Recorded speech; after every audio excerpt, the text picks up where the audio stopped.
Hello everyone and welcome to the Deercast. Today we are joined by Paul Hill, and we're actually here on Paul's Corinium Rifle Range over in Cirencester. You'll have seen lots of very cringy videos of me trying to explain lots of different bits and pieces about sticks. We've decided it's time to bring you the ultimate version, and we're here with Paul, who's got far more knowledge and experience of these sticks than we do. We've got 6/7 different versions, is that right, Paul? You probably see them over to the left of Paul there. Paul's going to talk us through the pros and cons of each one, some of his thoughts on each of them, and away we go. So over to you, Paul. Okay, good afternoon everybody. As Tom's kindly said, we are here today to look at quad sticks. Quad sticks aren't a new concept.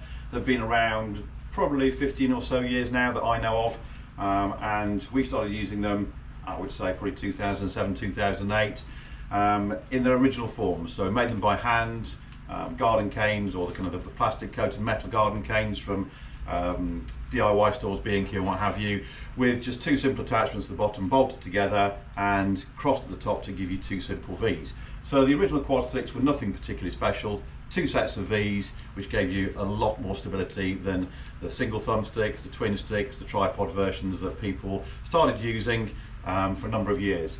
The reality is, it doesn't matter if you've got a twin stick or a tripod, they're equally unstable because you've only got one point of contact between the rifle and the sticks. With a quad stick, you've got 2 points of contact, which reduces the amount of movement that the actual body, your body movement, will put into using the sticks, or while using the sticks, put that into the rifle, which translates to instability and inaccuracy down the range or on your target. So if I go back to, say, like 2007, 2008, we looked at quad sticks. We've been using them for quite a number of years, and we realised there was something missing. When animals move, which they inconveniently do from time to time, or if you're in a woodland situation and you're tracking an animal through and you need to be able to move with it, the standard quad sticks with the two simple V's at the top were they were less versatile in use because you were kind of attached to the ground. You had to lift the whole setup and move with it. You had virtually no lateral movement. So we looked at that initially and thought we can do something better than that. And what we came up with, the colleague and I at the time was talking together. He was pretty good with his hands and carpentry and what have you, and we came up with this. Now, we like to think that this was the absolute first version of quad sticks that gave you some degree of movement and panning facility, as it were, at the front of the rifle. It also had it at the rear of the rifle, which we later realised wasn't necessary, or was actually a hindrance more than anything else. And this was marketed as the Corinium Cradle. It's out there on Google, you know, or various websites and what have you, and it was handmade. It was a single piece of wood, which was always difficult because it warps, as you can see. Damp conditions like we've had for the last few days, these sticks have actually moved. They will go back nice and snug. So that was a downside of them, but that downside was far outweighed by the versatility of the sticks. Once they were out, you had that ability to pan left, pan right. I did a YouTube video of these years and years and years ago on actually how to use them best. But obviously sticks have kind of developed a little bit from then. They've gone on and they've improved in the gadgets they've got that you can attach them or what have you. So this was a very simple version, but it was, I would say, this was the forerunner of any of the other sticks or quad sticks on the market today. And whilst I can't categorically say that they were copied, it's pretty obvious they were, which we don't mind. Obviously, we couldn't keep making these for the cost they were. And when you get a commercial manufacturer making a decentish set, people are always going to go down that route. So those were the original versions. They were made from wood. We made several alterations to them as we went along. The cradle part at the top was initially made of one piece of wood. That kept snapping, and if we knocked it or dropped them. These were very heavy, so they were fluted out. So we learned going along the way to adapt and to get the best out of the sticks. Moving on from those, the next set that was, or the first commercial set that was available, were the Viperflex, and these are probably the most popular set on the market today. I'm going to come back to these later on because they're one of the most popular of probably 2 or 3 types. I'm going to leave them to talk a little bit more in depth about later on. Safe to say their first versions weren't quite as good as the ones today. They had a number of faults with them, a number of flaws, the holes in them, whistling and what have you. Made of alloy, very, very cold to hold in colder weather. So they did have some downsides, and they still have a couple of major flaws. So let's look at some other brands on the market which have kind of fallen by the wayside. very early on we had these, and these are still available. They've been improved. They now come with a little cradle on the top. I think these are called the 4-stable stick, made in France. Not a bad little set in all fairness. Very lightweight, as you can see, very thin, adjustable. Same way the original Quadsticks sticks were adjustable. These little spring buttons here to lengthen the legs. But as you can see, when you open them out at the top, you've again got these two V's, which traps the rifle nicely, but gives you no degree of movement laterally. So, and they're not awfully stable. They wobble a little bit, and they're a little bit bendy backwards and forwards. The hinges at the bottom are made of plastic, so not the most robust set. So we'll move on from those. Moving on from there, we have this set. Originally, Blaser had this company make their sticks for them before they started making their own. These are made by a company called Kelly in Germany. Kelly make a lot of aftermarket things. We use one of their cleaning kits, which is absolutely the best thing since sliced bread. No doubt we'll get to talk about it at some point in the future, and we'll touch on rifle cleaning.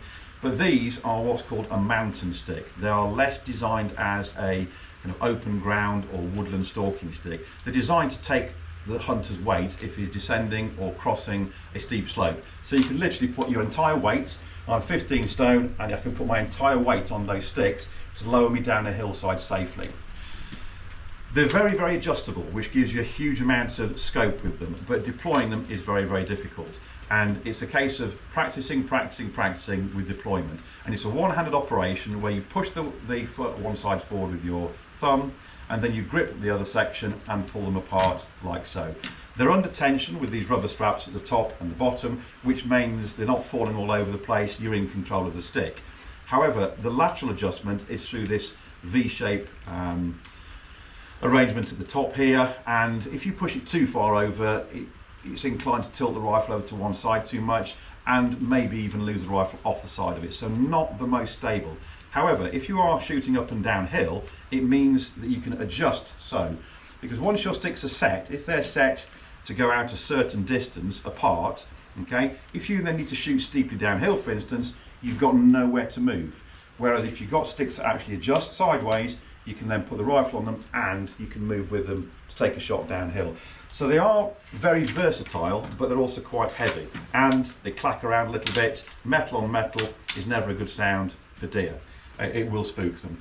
But other than that, they're quite stable. I used those for probably 2 years and got on pretty well with them. Moving on from there, we've then become very aware that there are quite a few faults with Quadsticks per se, the whole thing. And it's then looking at each set of Quadsticks and deciding what fault you can actually live with. And that's the real crux for us. So we set about trying to find a different set of sticks that met all our criteria. We wanted something that was stable, adjustable, very solid on the cradle and the rear of the rifle. And ultimately what we found was a company over in Denmark, and they had 2 sets of sticks available. They had, and I'll fetch them now to show people, it's a company called Phyard, and they put quite a bit of thought into their own sticks. And what they'd come up with was this.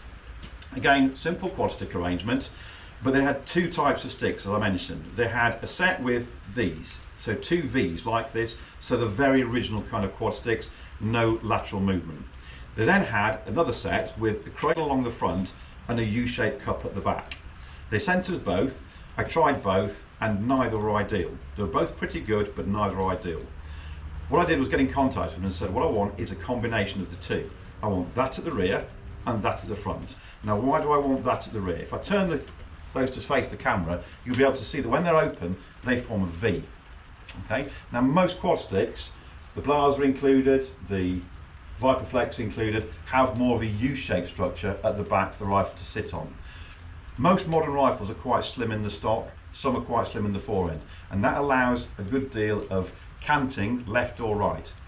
Add that to a traditional rifle grip where your hand isn't sitting perfectly on the rifle stock and you're inclined to maybe twist it one way, tweak it on the shot, your finger might not be sitting squarely on the trigger, and that tweak, the stick allows that to happen. And if you have got a set of those and you put yourself on a target next time, just try moving the rifle a couple of millimetres to the right and a couple of millimetres to the left and see what that translates to at 100 metres. You'll find it's several inches. and we've had many instances over the past few years where people have come to us with issues shooting left and right. Right-handers will generally pull the rifle over to the right, and left-handers vice versa. And it's quite simple to cure. It's because the sticks are not holding the rifle firm enough at the back. The front cradle is the front cradle. It doesn't really matter. There's no special kind of requirements for that. Some sticks have had kind of notches in there to grip the rifle better. What we've done is adapt over the years. This is soft rubber on the front here. It's very easy to grip, grips the rifle quite well. But if you are having difficulties with that and the rifle is wobbling around a little bit, a piece of pipe lagging or something soft that it can sink into at the front, sponge of some sort, will grip it a lot better. Okay, so these are our sticks of choice. We also make sure that they have a fixing strap between the two. We don't want the sticks out of control, and that's so that when we deploy the sticks, we're not having to faff around getting them exactly right every single time. We can just throw them out quite speedily. It speeds up the process of getting your rifle onto the sticks and makes everything a lot smoother. I also need to make sure that the front of the cradle didn't rock around. Now, there's a couple of models out there that I haven't got examples of here because they are so bad I've never picked them up. We've had them on the range from people bringing them here. I've pointed out the problems with them, and one of the big problems was unless you lock the sticks out side to side, these heads can rock around. They can on these as well. If you notice now, you've got a little bit of kind of wiggle room at the top there, which isn't good until I lock the sticks out, and then you've got no movement there at all. Those sticks have kind of gone by the wayside. Often they end up in the bin because they're a little bit too feeble and they end up breaking. That's the bottom extension leg off one of them, and it just couldn't take the weight of a bit of rifle pressure on top of it to get a nice stable platform, and they gave it the ghost and ended up in the bin. These have been designed a little bit more robustly. They're lightweight aluminium and they're fully adjustable. As you can see, they're set to my height at the minute. We have all sorts of shapes and sizes of people come through the range here for training and practice and what have you. I need to be able to adjust the sticks to every single person who comes through and do it easily while I'm talking to them. It's no good me going quiet for 10 minutes while I'm faffing around pressing buttons and what have you. I need to be able to do it nice and simply, and I can adjust these quite easily by turning them while I'm talking to you, loosening them off, and down they go. Same again with the rear ones. While I'm talking to you, just loosen them off, down they go, and I've adjusted them to somebody else's height. Tighten them up and we're good to go. So very, very easy to use. The other massive benefit of these particular sticks is that I can get them down to that height there. They'll collapse all the way down to that, which means they'll go in my suitcase.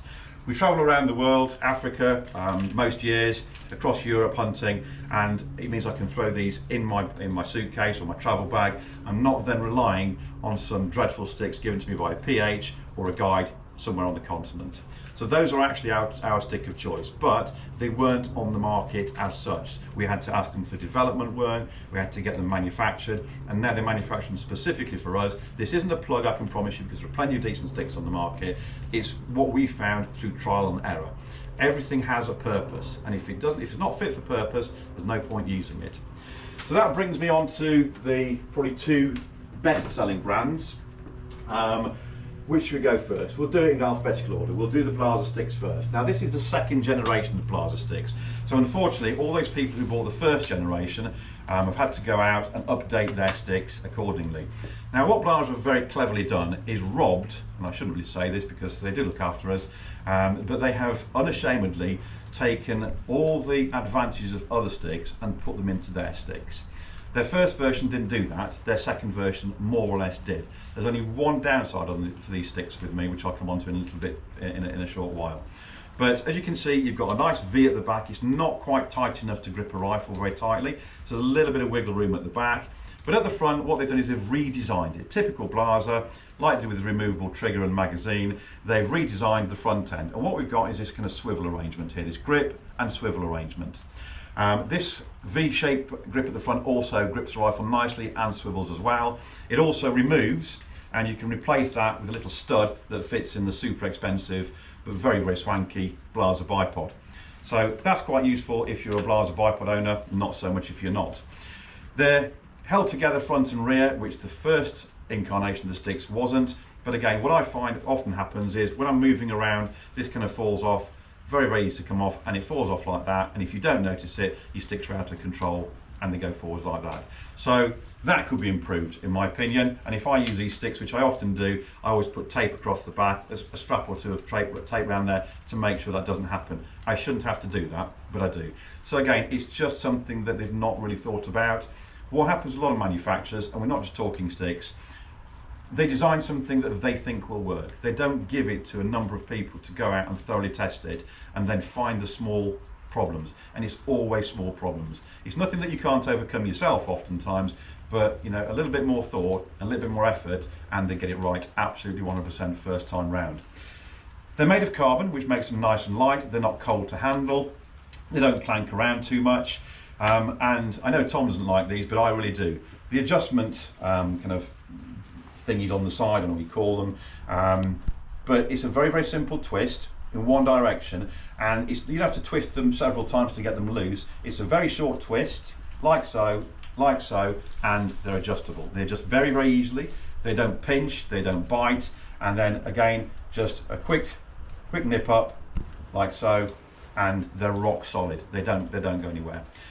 I mentioned the downside of Blaser sticks. My sticks, or the sticks we were talking about earlier on, they collapse down so I can get them in my suitcase. These don't. If they did, I would take these, not in preference to my own or the other ones we talked about, but I could find far less fault in them. The fact is they've reduced down to about that level there, which doesn't quite fit in a suitcase.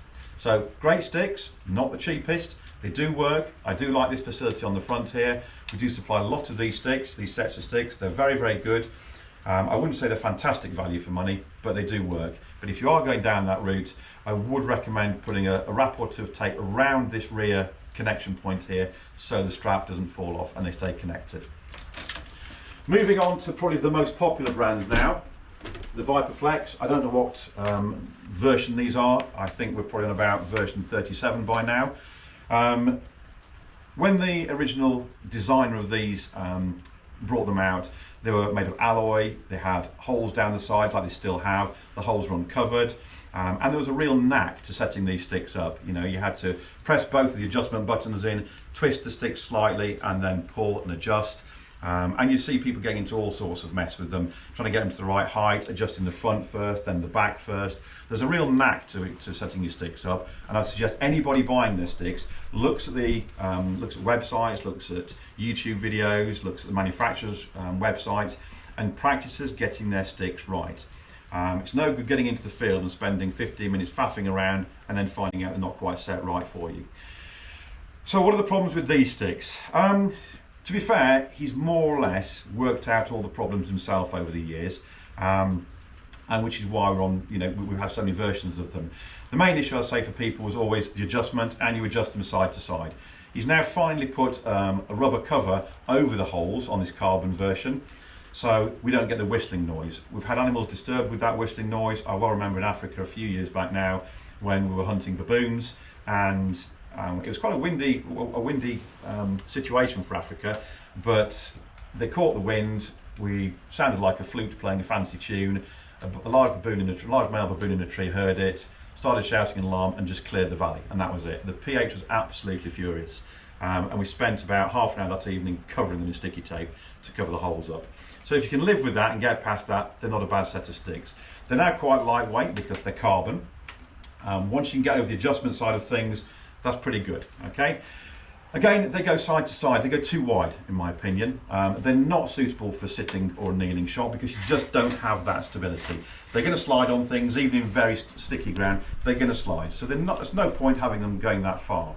However, it does give the ability, as we had with the Kelly ones there, to actually shoot steeply downhill if you need to spread them a little bit wider to get that downhill shot, that steep downhill shot. Not quite sure what this is for here. Supposedly it's so you can press them and they spring open. Yeah, that's not really that good if I'm honest with you. So this will be coming off mine.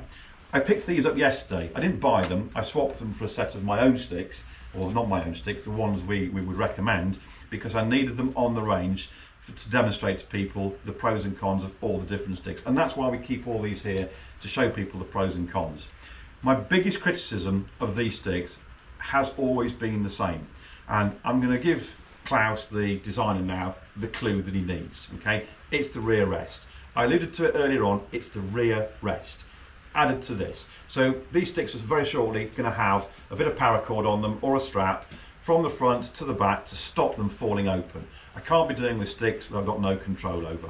To deploy sticks is very, very simple.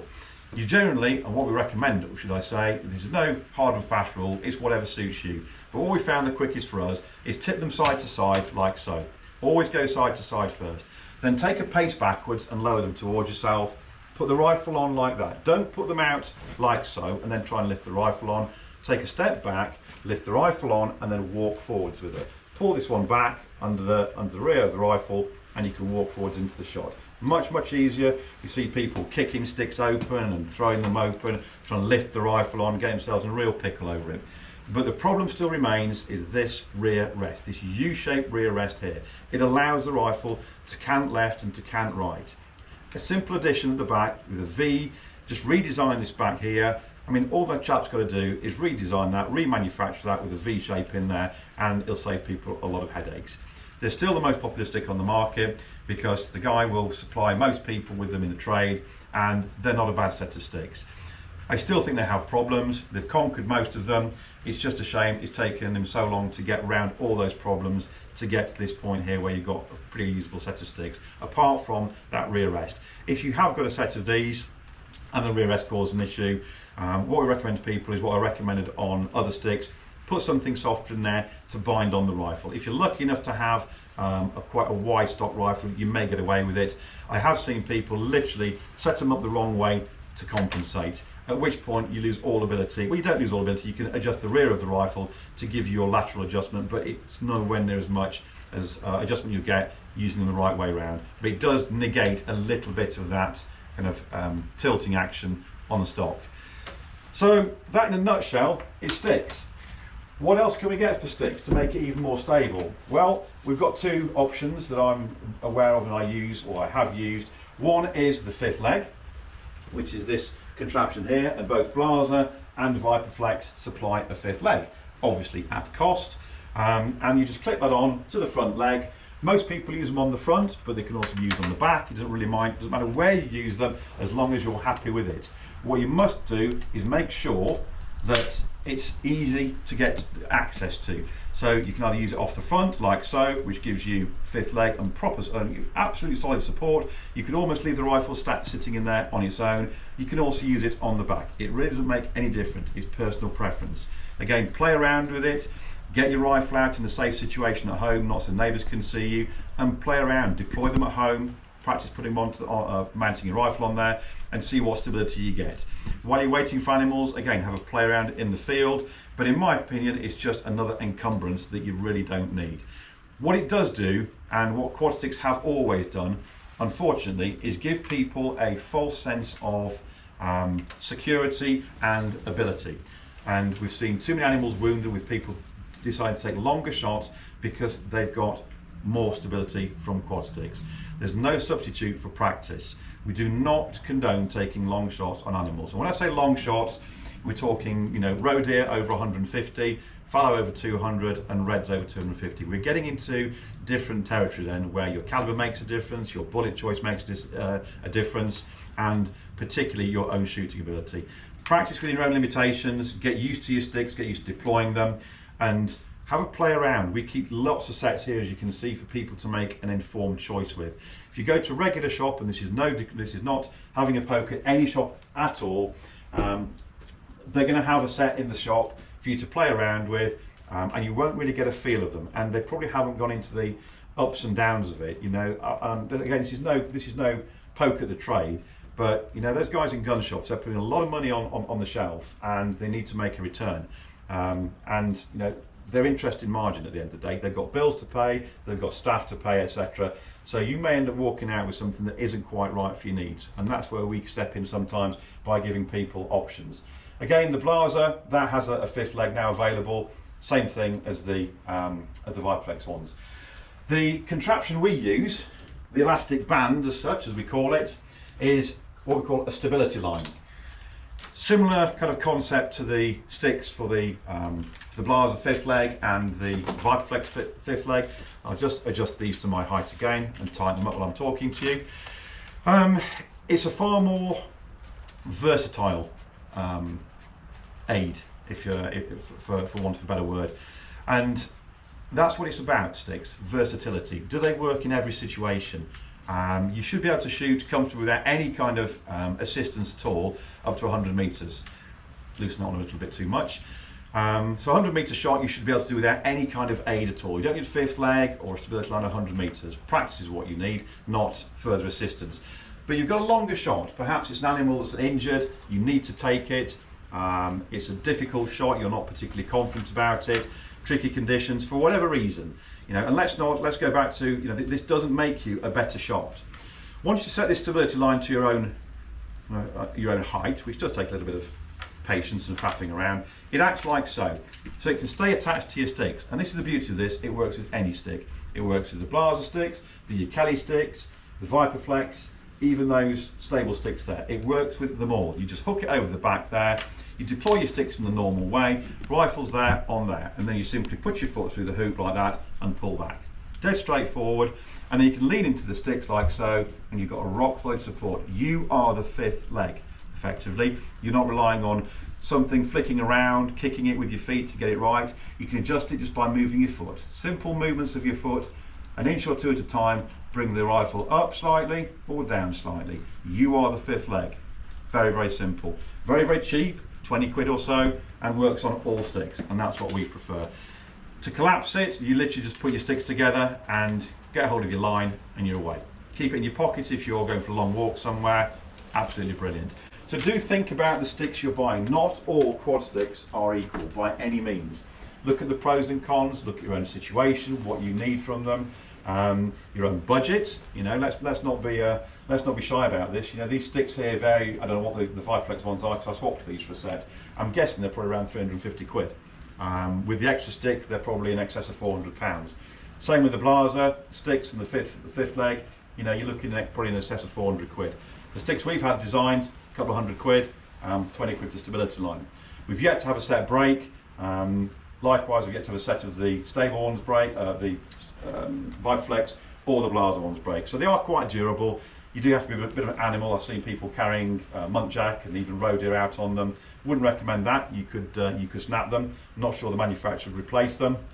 But look at your own requirements, look at your own budgets, and there will be a good quality set of sticks out there for you. So there you go, everyone, a definitive guide to quad sticks. As Paul said, not all quad sticks are born equal. Hope this has helped you and given you a bit of information on which sticks might be best for you. If you do need more information or you do want to come and have a play with any sticks, then I suggest you get in touch with Paul, because as he's just ably demonstrated, we've pretty much got every stick here on the market for you to have a go with. So thank you very much for watching. Please remember to comment, like and subscribe. And if you want more information on the Corinium Rifle Range, then check out their website. Thank you.